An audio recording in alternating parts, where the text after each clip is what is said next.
होनी है। ये बड़ी खबर आपको बता रहे हैं उत्तराखंड से, जहां आपदा प्रबंधन पर इस कैबिनेट की बैठक में चर्चा संभव है।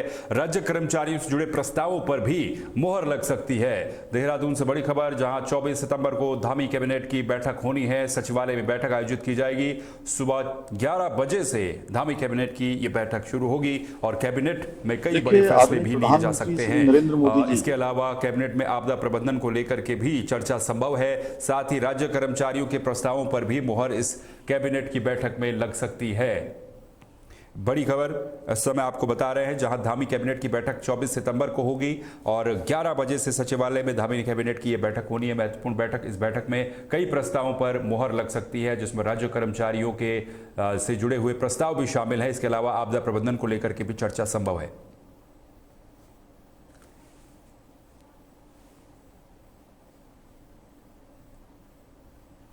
तो धामी कैबिनेट की ये बैठक है जो 24 सितंबर को होनी है और इस बैठक में कई महत्वपूर्ण प्रस्तावों पर मोहर लग सकती है।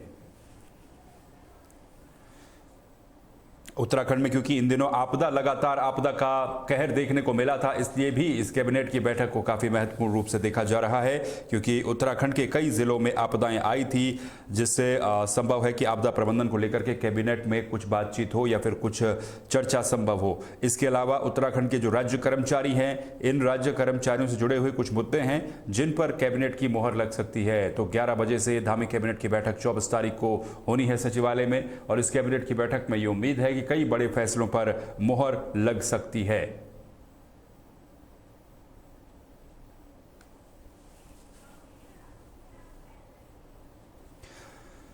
तो बड़ी खबर इस समय आपको बता रहे हैं देहरादून से, जहां 24 सितंबर से धामी कैबिनेट की बैठक 24 सितंबर को होगी। सुबह 11 बजे सचिवालय में कैबिनेट की बैठक होगी और इस कैबिनेट की बैठक में कई बड़े फैसले लिए जा सकते हैं, जिसमें आपदा प्रबंधन से लेकर के जो राज्य कर्मचारी हैं उनसे जुड़े हुए प्रस्तावों पर भी मोहर लग सकती है। वकील अहमद फोन लाइन पर इस समय हमारे चैनल हेड जुड़ चुके हैं, उनका रुख कर लेते हैं। वकील साहब, 24 तारीख को धामी कैबिनेट की महत्वपूर्ण बैठक होने जा रही है। क्या कुछ अनुमान है इस कैबिनेट की बैठक में किन किन प्रस्तावों पर मोहर लग सकती है या फिर क्या कुछ खास हो सकता है?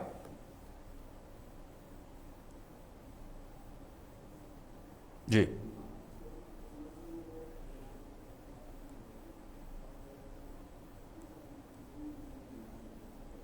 जी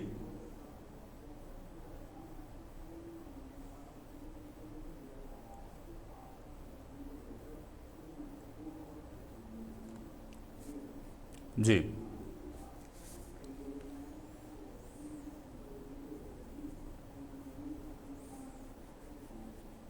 जी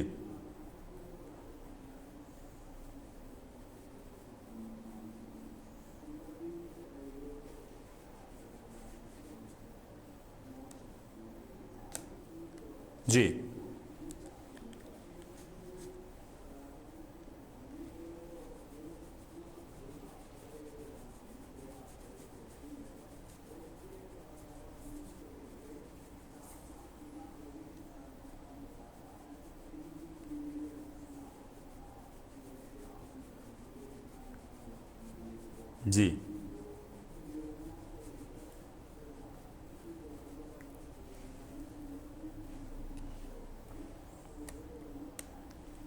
जी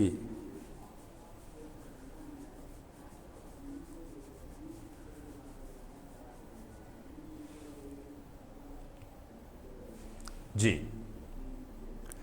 बिल्कुल।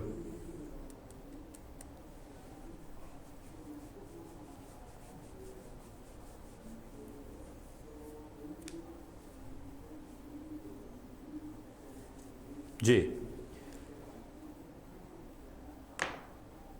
बिल्कुल, आपदा प्रबंधन को लेकर के चर्चा संभव है। बहुत बहुत शुक्रिया वकील साहब इस पूरी बातचीत के लिए, जानकारी के लिए। तो वकील अहमद हमें जानकारी दे रहे थे कि इस कैबिनेट की बैठक में सबसे महत्वपूर्ण आपदा प्रबंधन को लेकर के चर्चाएं हो सकती हैं, क्योंकि इन दिनों हमने देखा उत्तराखंड में आपदाओं का कहर कई जगहों पर देखने को मिला था।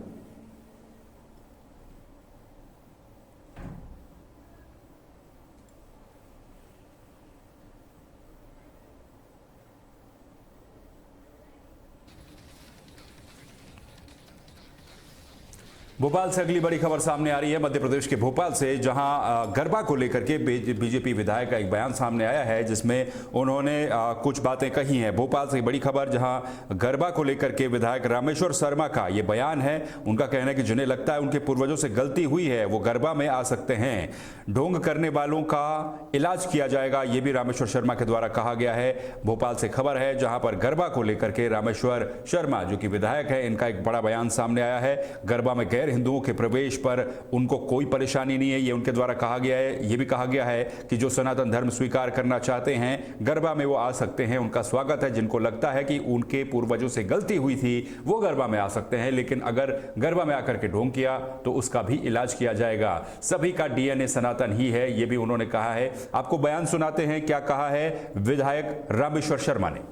नहीं, गरबा में कोई परेशानी नहीं है। जिनको ये लगता है कि उनके माँ बाप से कोई भूल हो गई है और वो गलत धर्म में पैदा हो गए और वो हिंदू बनना चाहते हैं तो गरबा में आए, माथे पर तिलक लगाएं, माँ का प्रसाद खाएं, आरती उतारें, धोती कुर्ता पहनकर आएं और अपनी बहन को भी लेकर आए, अपने भाई को भी लेकर आए, अपनी माँ को भी लेकर आए, अपने चाचा को भी लेकर आए, अपने बाप को भी लेकर आए और भी जितने नाते रिश्तेदार गरबा करना चाहते हैं, देवी माँ की आराधना प्रार्थना करना चाहते हैं, सनातन धर्म स्वीकार करना चाहते हैं, क्योंकि सबका डीएनए तो हिंदू ही है।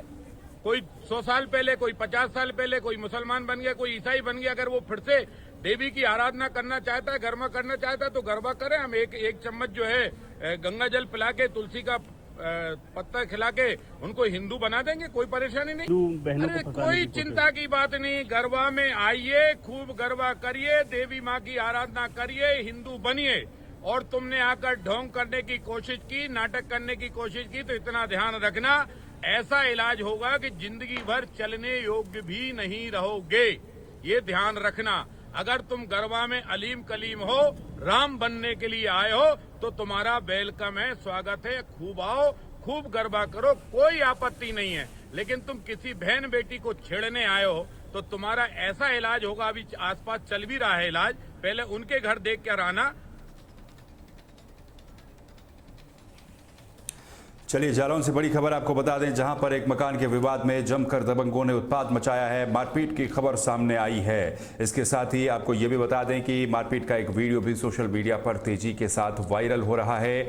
यहां दबंगों ने एक घर में कब्जा करने के उद्देश्य से मारपीट की है। जालौन में मकान विवाद को लेकर दबंगों का कहर देखने को मिला है। दबंगों ने जबरन घर में सामान रखने की कोशिश की है। मारपीट का वीडियो सोशल मीडिया पर वायरल हो रहा है। पीड़ित महिला ने पुलिस में शिकायत अपनी दर्ज कराई है। एक महिला के साथ मारपीट की गई है, जबरन घर में सामान रखने की कोशिश की गई है। ये देखिए, ये वो तस्वीरें हैं, वो वीडियो है जो सोशल मीडिया पर वायरल हो रहा है जिसमें मारपीट की जा रही है, साफ तौर पर देखा जा सकता है।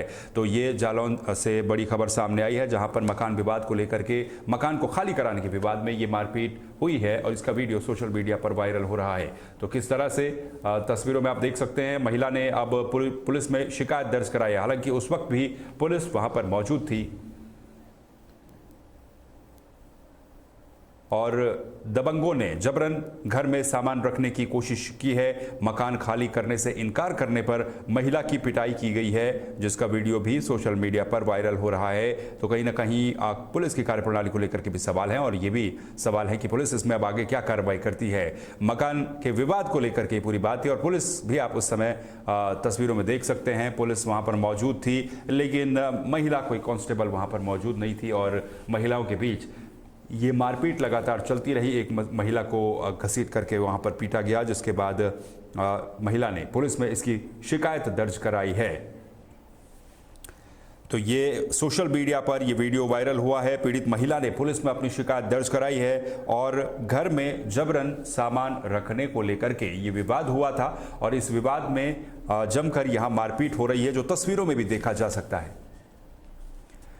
विवेक सिंह का रुख कर लेते हैं, फोन लाइन पर हमारे साथ जुड़ चुके हैं जालौन से हमारे संवाददाता विवेक सिंह। विवेक, क्या कुछ ये पूरा मामला है? मारपीट का ये वीडियो सोशल मीडिया पर वायरल हो रहा है, पुलिस क्या कुछ एक्शन अभी तक फिलहाल ले पाई है?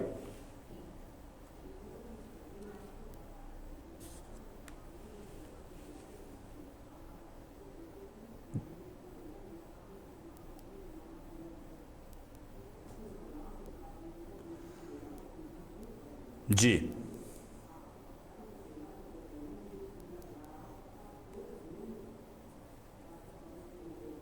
जी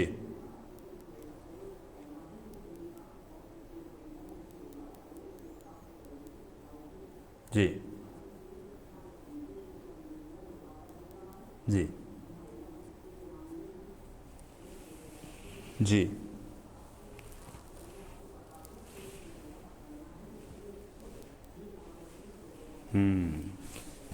बिल्कुल जी। चलिए, बहुत बहुत शुक्रिया विवेक इस पूरी जानकारी के लिए। तो विवेक सिंह संवाददाता जो जानकारी दे रहे थे इस पूरे मामले से जुड़ी हुई।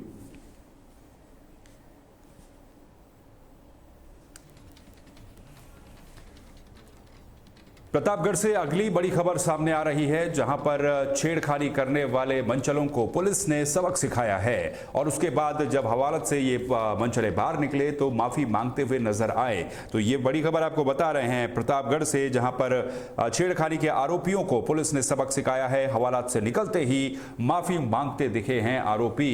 और इसके अलावा आपको ये बता दें कि पुलिस ने मंचलों के होश ठिकाने लगाए हैं। ये ई रिक्शा में ले जाते समय एक युवती के साथ छेड़खानी इन लोगों के द्वारा की गई थी, जिसके बाद आसपास के लोगों ने इनको जम करके पीटा और उसके बाद पुलिस के हवाले कर दिया था। और अब जब पुलिस हिरासत से ये बाहर आ रहे हैं तो माफी मांगते हुए नजर आ रहे हैं हाथ जोड़ करके।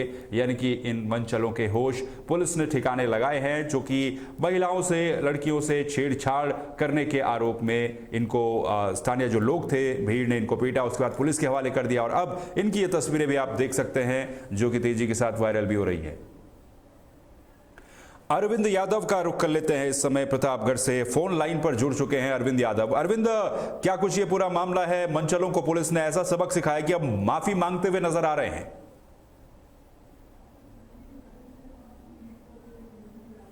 जी जी जी जी जी जी जी जी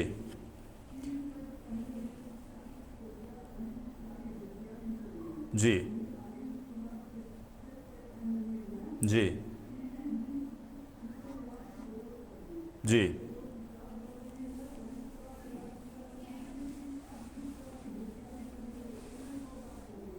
जी बिल्कुल। पुलिस ने जिस तरीके से इलाज किया वो तस्वीरें बता रही है। बहुत बहुत शुक्रिया अरविंद इस पूरी जानकारी के लिए। तो हमारे संवाददाता इस पूरे मामले में जानकारी दे रहे थे कि कैसे जो दोनों आरोपी हैं, इनकी पहचान क्या है और ये लड़की को छेड़ रहे थे, जिसके बाद पुलिस ने इनको ऐसा सबक सिखाया कि अब माफी मांगते हुए नजर आ रहे हैं।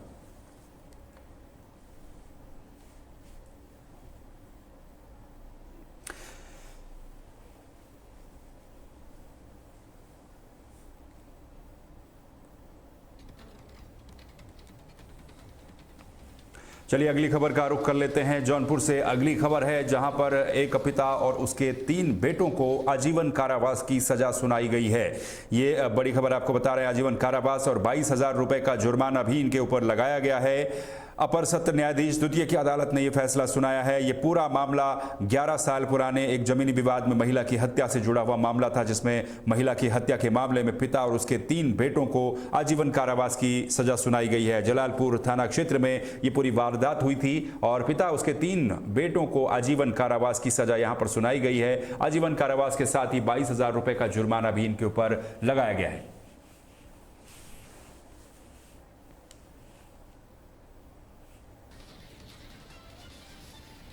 ब्रेकिंग न्यूज में फिलहाल के लिए बस इतना ही। बाकी खबरों के लिए आप बने रहिए तहलका डिजिटल के साथ। नमस्कार।